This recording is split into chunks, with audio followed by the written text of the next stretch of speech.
कि सरकार को पहले चाहिए था, जो लाखों लाख खाली पद पड़े हैं, फौज में 2 साल से भर्तियां नहीं हुई, उसके लिए वैसे ही नौजवान आंदोलित थे और कोविड का बहाना लेके 2 साल से रिक्रूटमेंट नहीं हुआ।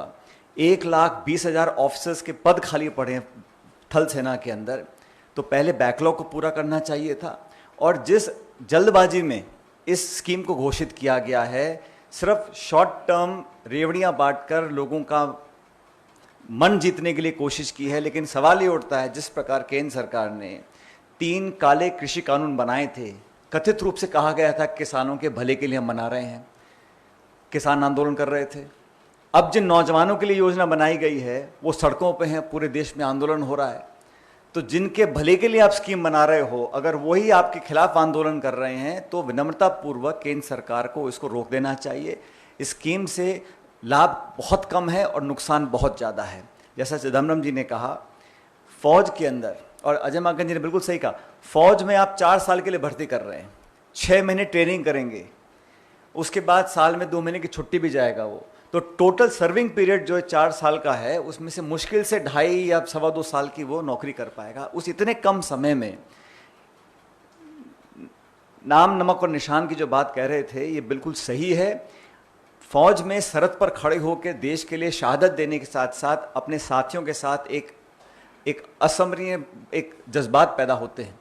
और जिन लोगों ने फौज की वर्दी पहनी है वो समझते हैं कि इसमें समय लगता है। जब एक नौजवान को मालूम है कि 2.5-3 साल के बाद उसको वो यूनिट बटालियन छोड़नी है, तो वो संबंध, वो व्यवहार वो नहीं बना सकता, ये सर्वविदित है।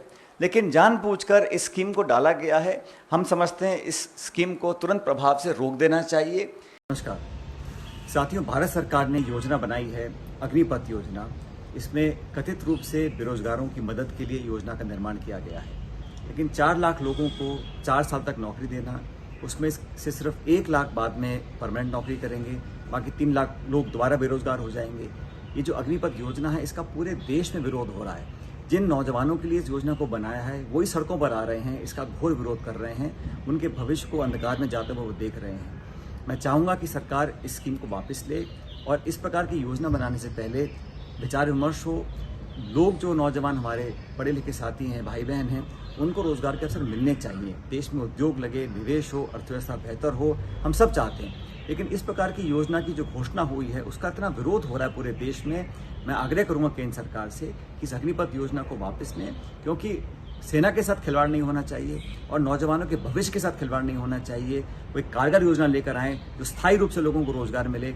आज भी भारत की सेना में 1 लाख पद खाली पड़े हैं, जो बैकलॉग है, पहले आप इसको भरिए, उसके बाद इस टेम्परेरी नौकरी की बात करिए। तो भारत सरकार का कदम, इसका बहुत विरोध हो रहा है। मैं आग्रह करूंगा केंद्र सरकार से पुनः कि इस स्कीम को, अग्निपथ स्कीम को तुरंत प्रभाव से वापस लें।